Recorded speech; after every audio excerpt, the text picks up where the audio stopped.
जय Hind guys, now start और next video lecture. अपनी कड़ी को आगे बढ़ाते हैं। रियल एनालिसिस के जो क्वेश्चंस पार्ट बी के थे वो सारे हमने सॉल्व किए। अब पार्ट बी में लीनियर अलजेब्रा की बारी आई है। इसके बाद हमारा कॉम्प्लेक्स है, मॉडर्न अलजेब्रा है। तो लीनियर अलजेब्रा के हमने उन क्वेश्चनों को पिकअप किया है। पता ही है कि जो मैं सीरीज चला रहा हूँ कि हम कहने किन किन क्वेश्चनों को उठा रहे हैं। तो उसमें दो क्वेश्चन ये जो थे ना, थोड़े ठीक ठाक थे, जहाँ कुछ थ्योरी की बात होगी, जो कंसेप्ट की बात होगी, और कुछ सलाह होगी कि आप जब ऐसे क्वेश्चंस आप लगाएं तो वो काम आप न करें, क्योंकि एग्ज़ाम हाल में टाइम मैनेजमेंट बहुत बड़ी चीज़ होती है। तो उसको ध्यान में रखते हुए भी कुछ स्ट्रेटजी की बात होगी। तो हम यहाँ क्वेश्चन नंबर 29 से पहले ये पार्ट शुरू कर दें, उसके बाद ये लगाएंगे। ये क्या है, जैसे क्वेश्चन सीधा सपाट है कि if A is equal to एक मैट्रिक्स जो है 2x2 का दिया है, देन A20 पूछा है। अब स्टूडेंट एग्ज़ाम हाल में क्या करते हैं कि ज्यों A20 या A के पावर कुछ पूछा जाता है, तुरंत उनको केली हैमिल्टन साहब याद आने लगते हैं। तो प्लीज़ उनको आप याद मत करिए, उस मेथड से आप मत लगाइए, क्योंकि उस मेथड से आप लगाएंगे तो गलती की संभावना होगी, टाइम आपका किल होगा। वो मेथड थोड़ा यहाँ ठीक है, उससे भी लग जाएगा, but examination point of view से आप उस मेथड से उसको सॉल्व ना करें, केली हैमिल्टन साहब से ना सॉल्व करें। क्योंकि केली हैमिल्टन से सॉल्व करेंगे तो डेफिनेटली आप टाइम ज़्यादा किल करेंगे और गलती होने की संभावना भी ज़्यादा है।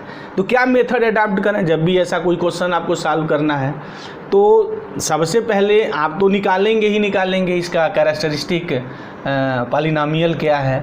तो कैरेक्टरिस्टिक पॉलिनोमियल अगर हम इसका निकालें, F of X is equal to what, ये होगा हमारा एक्स स्क्वायर माइनस एक्स, और ट्रेस होता है तो 3 और -1 ऐड करेंगे तो 2 हो जाएगा, प्लस इसका डिटर्मिनेंट्स की जब वैल्यू निकालेंगे तो ये हो गया -3 + 4।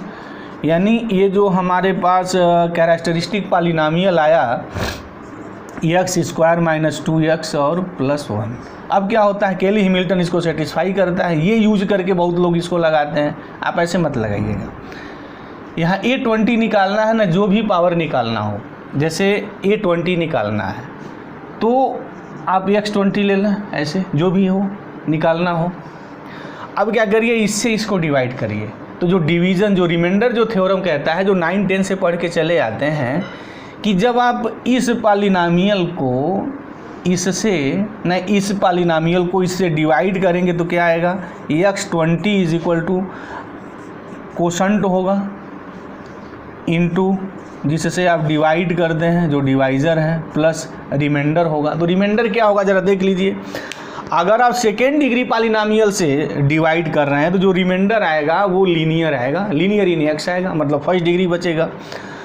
अगर आपका 3 होता, मतलब ये जो 3 ऑर्डर का होता, तो फिर यहाँ क्या बचता, रिमाइंडर जो होता आपका 2 डिग्री का पॉलिनोमियल आता।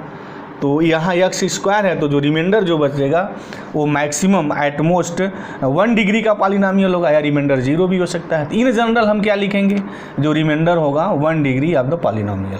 तो 1 डिग्री का हम कैसे लिखेंगे, लिखेंगे ax + b, ये हो गया। चलिए नामकरण संस्कार हमने फर्स्ट कर दिया। अब अगर हम इस चीज़ को देखें तो ये हमारा जो वैल्यू जो निकल के आएगी, अगर इसकी हम आइगन वैल्यूज निकालें तो यहाँ से x की जो वैल्यू है 1 आएगी, यानी जो रिपीटेड रूट्स है। तो अगर रिपीटेड रूट्स है तो थोड़ा यहाँ एक नियम अलग से बनता है, हालांकि वही चीज़ें हैं, कोई बड़ा अलग नहीं है। यहाँ एक ही रूट्स आ गया ना, तो जब एक ही रूट्स आते हैं तो कैसे उसको सॉल्व करेंगे, जब डिफरेंट रूट आएंगे तब कैसे सॉल्व करेंगे, उस बात को ध्यान दीजिएगा। अब यहाँ रिपीटेड रूट है ना, तो इसको एक बार इसको डिफरेंशिएट करिए with respect to the x. तो अगर आप इसको डिफरेंशिएट करते हैं तो क्या होगा, 20x⁻19, ये होगा q ऑफ x, और ये होगा 2x - 2 प्लस q का डिफरेंशिएशन जो होगा वो q' और x square minus 2x + 1 plus इसका डिफरेंशिएशन अगर x के रिस्पेक्ट में करेंगे तो a आएगा। इसको चलिए हमने 2 नाम दे दिया, ये हमारा इक्वेशन 2 हो गया। हमने डिफरेंशिएट क्यों किया है, थोड़ा समझिए ध्यान से, रीज़न क्या है।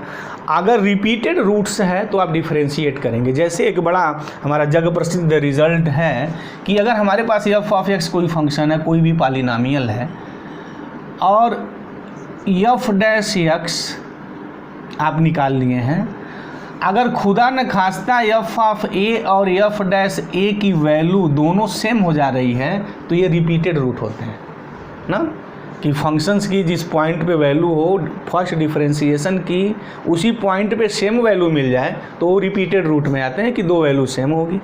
ओके, तो यहाँ वही हो रहा है, दो वैल्यू रिपीट हो रही है, इसलिए यहाँ इसको डिफरेंशिएट करके निकालते हैं। अब क्या करना है, कुछ नहीं करना है, x is equal to 1 put करिए इन इक्वेशन 1। देखिए क्या नज़ारा आता है, जब x is equal to 1 in equation 1 में सब्स्टिट्यूट करेंगे, यानी जो आइगन वैल्यूज़ मिली है वो सब्स्टिट्यूट करिए, तो 1 के पावर 20 1 ही रहेगा एज इट इज़। 1 लिखेंगे तो इनको काम ये तमाम हो जाएगा, क्योंकि ये 0 हो जाएगा ना, x इज इक्वल टू 1 लिखने पे 0 हो जाएगा। यहाँ बचेगा, क्या बचेगा भाई, a प्लस बी। चलिए हमने इसका नाम स्टार रख दिया, a प्लस बी की वैल्यू 1 आ गई। अब क्या करिए, x इज इक्वल टू 1 इन 2 में पुट कर दीजिए, तो जब x इज इक्वल टू 1 2 में पुट करेंगे तो देखिए क्या होगा, यहाँ होगा 20 is equal to x is equal to 1 लिखने पे 2 minus 2 this is equal to 0। ये तो क्यू ऑफ 1 पता नहीं क्या होगा, किसी को नहीं पता, बट ये तो 0 होगा ना, तो ये इनको काम तमाम कर देगा। और जब x इज इक्वल टू 1 यहाँ लिखेंगे तो अगेन ये काम तमाम हो जाएंगे, फिनिश हो जाएंगे। यहाँ a बच जाएगा तो a हो जाएगा, तो a की वैल्यू मेरी 20 आ गई। अब a की वैल्यू 20 उठा करके यहाँ लिखिए, तो फिर क्या होगा, 1 is equal to 20 plus b, this implies b is equal to -19। हो गई बात है, आनंद आ रहा है। अब ए बी की वैल्यू इक्वेशन 1 में सब्स्टिट्यूट करिए तो क्या हो गया, x 20 is equal to q of x square minus 2x plus 1। A की वैल्यू 20 है तो 20 ये x प्लस बी की वैल्यू मेरी कितनी आई है, -19, तो ये मेरा -19 हो गया। ओके, अब यहाँ x की जगह a सब्स्टिट्यूट कर दीजिए, ऑटोमेटिक आपका निकल जाएगा। तो ये हो गया a20, ये हो गया QA, अब ये हो जाएगा a square minus 2a plus 1, तो प्लस 1 यहाँ आएगा तो आइडेंटिटी हो जाती है, जब भी कांस्टेंट होता है तो आइडेंटिटी हो जाती है। प्लस यहाँ 20a प्लस यहाँ नहीं सॉरी -19, अब यहाँ आइडेंटिटी लिखेंगे। ओके, अब यहाँ केली साहब ये कहेंगे कि साहब हम तो 0 हो जाएंगे, केली हैमिल्टन थ्योरम ये कहेंगे सेटिस्फाइड कैरेक्टरिस्टिक वैल्यू हर जो है स्क्वायर मैट्रिक्स सेटिस्फाई करता है, तो ये तो बर्बाद हो गए।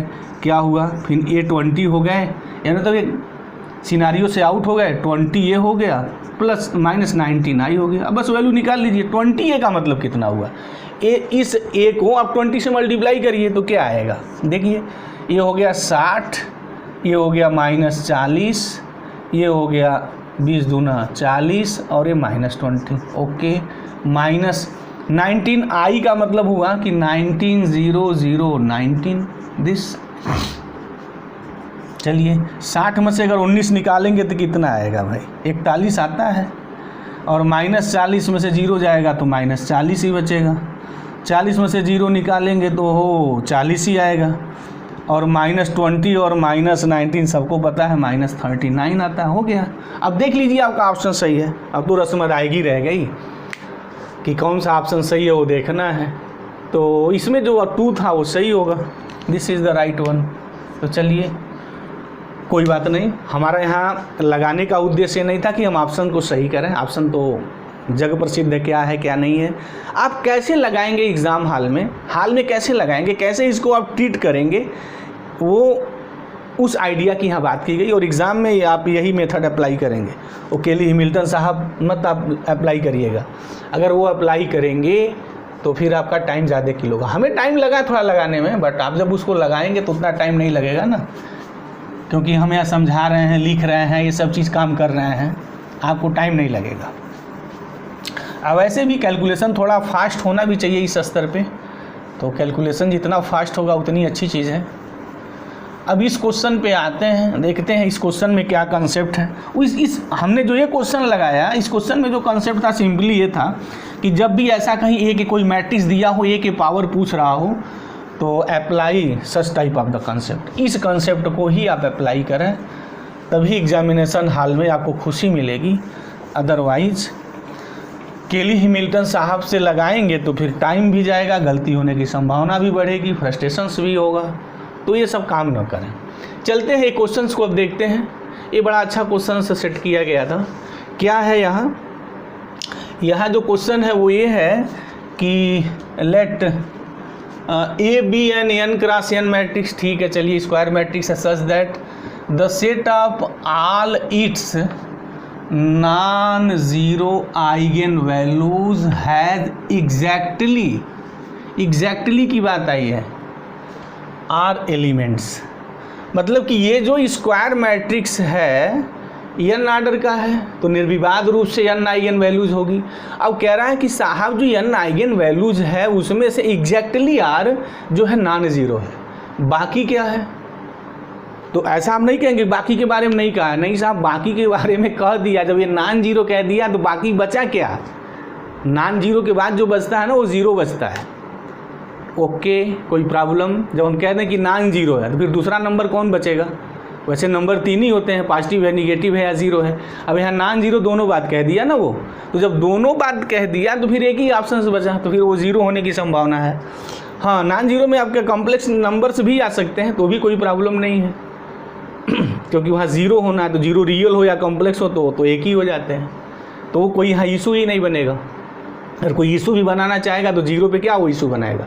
जीरो रियल नंबर कहिए या कॉम्प्लेक्स नंबर कहिए, बात एक ही है। ओके, उस लाइन का कंसेप्ट क्लियर। फिर उसके बाद तो ताबड़तोड़ वो दाग दिया कि विच स्टेटमेंट कह रहा है कि वो ट्रू है। कौन सा ट्रू है? अब रैंक के बारे में इसने बात किया है कि ए का जो रैंक होगा वो क्या क्या हो सकता है, बस यहीं तक वो जो है सीमित किया है। तो चलिए देखते हैं कि इसके कुल कितनी आइगन वैल्यूज होगी। ये स्क्वायर मैट्रिक्स है एन ऑर्डर का, 2 लैम्डा 1 लैम्डा 2 लैम्डा 3। हमारा उद्देश्य आप समझ ही रहे हैं ऐसे क्वेश्चंस को, जो हमारी जो सीरीज चल रही है लाने के लिए, बस एक कि हम प्रयास करेंगे कि सारे क्वेश्चंस को प्रूफ करें। और किन क्वेश्चनों को प्रूफ करेंगे इसकी भी बात की है। अभी भी नहीं केली मिल्टन थ्योरम का आएगा तो हम प्रूफ करने चलेंगे, या कोई और चीज़ रिजल्ट आ रहा है तो प्रूफ करने बैठेंगे नहीं। जो बहुत बड़े रिजल्ट है उनको एज इट इज यूज़ करेंगे। क्वेश्चंस के दौरान जो प्रूफ करने की बात आएगी वो हम प्रूफ भी करेंगे। एक बात और हम कहते हैं, इधर अब जो CSIR वालों का जो ट्रेंड जो चेंज हो रहा है ना, मैं यूँ कहूँ कि जो नेशनल लेवल मैथमेटिक्स से जो कंपटीशन है, चाहे टीज़ैम है, गेट है, नेट है, अब धीरे धीरे वो प्रूफ में से प्रूफ निकाल रहे हैं।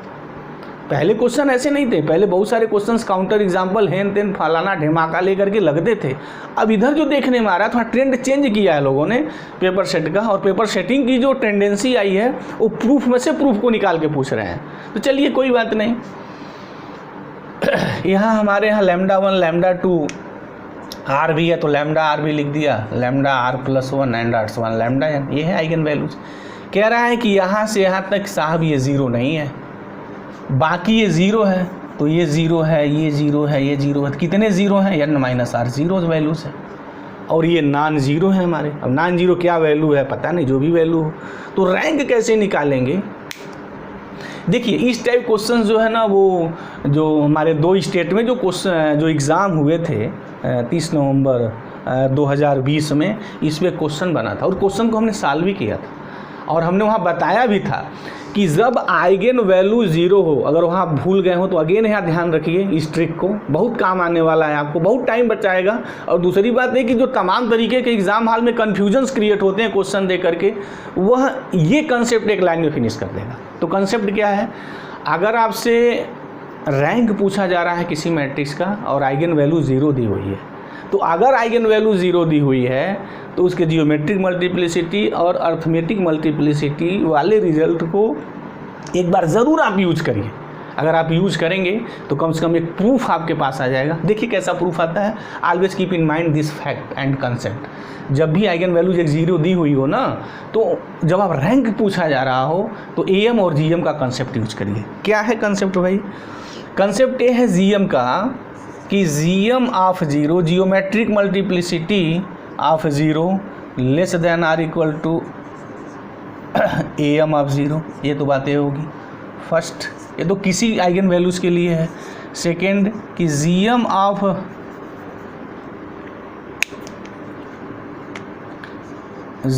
ऑफ ज़ीरो जो होगा what n minus rank A minus क्या लिखते हैं lambda I। This is the very important result. जब भी ज़ीरो आइगन वैल्यूज हो तब, अगर नहीं है तो फर्दर अवे सोचेंगे, लेकिन अगर ज़ीरो दिया है ज़रूर इस पर आप आइए, इस रिजल्ट को ज़रूर ध्यान में रखिए आप। तो चलिए क्या हो जाएगा, एन की जगह एन ही है minus rank of A minus lambda zero की करस्पॉन्डिंग हम बात करने जा रहे हैं, तो 0 इंटू आई 0 हो जाएगा, कहानी फिनिश, तो रैंक ऑफ ए हो जाएगा। और यहाँ क्या कहा है कि जो जीएम ऑफ जो ज़ीरो है ये तो हमें पता नहीं है, बस ये सिंपल निकला है कि जीएम ऑफ ज़ीरो की जो चीज़ें जो होंगी वो एन माइनस रैंक ऑफ ए होगा। ओके, तो एन माइनस में रैंक ऑफ ए लिख दूँ, कोई प्रॉब्लम नहीं। इसी के साथ ये कहता है कि ये less than are is equal to m of zero होगा, यानी ये जो वैल्यू आप निकाले हैं वो less than are equal to होगी, किसकी होगी, एम ऑफ ज़ीरो। और एम ऑफ ज़ीरो क्या होती है, इंडेक्स ऑफ द लैम्डा, यानी लैम्डा की कुल कितनी वैल्यूज़ है वो आप काउंट कर लेते हैं। तो देखिए कि ज़ीरो कितनी बार आया है, 0 0 0 एन माइनस आर बार आया है, यानी जो एम ऑफ ज़ीरो है वो एन माइनस आर है। अब ये कंडीशन कह रहा है कि n minus rank of A less than are is equal to what, n minus r. Okay, is it clear, there is no doubt. तो जब भी रैंक की बात आए और ज़ीरो आइगन वैल्यूज़ दी हो तो यूज दिस रिजल्ट। बार बार हम कह रहे हैं यही हमारी जान है, यही आत्मा है, क्वेश्चंस की आत्मा यही है। फिर एन कैंसिल हो गया, तो minus rank of A less than are is equal to minus r, this implies rank of A greater than are equal to r, ये होगा।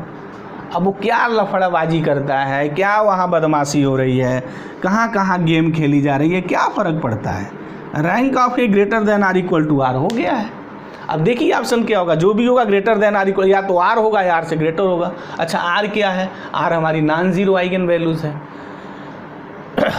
चलिए देख लीजिए, कह रहा है कि rank of A less than are is equal to R, नहीं, less than are is equal to R नहीं होगा, greater than are equal to R होगा। ये तो बात नहीं हो सकती है।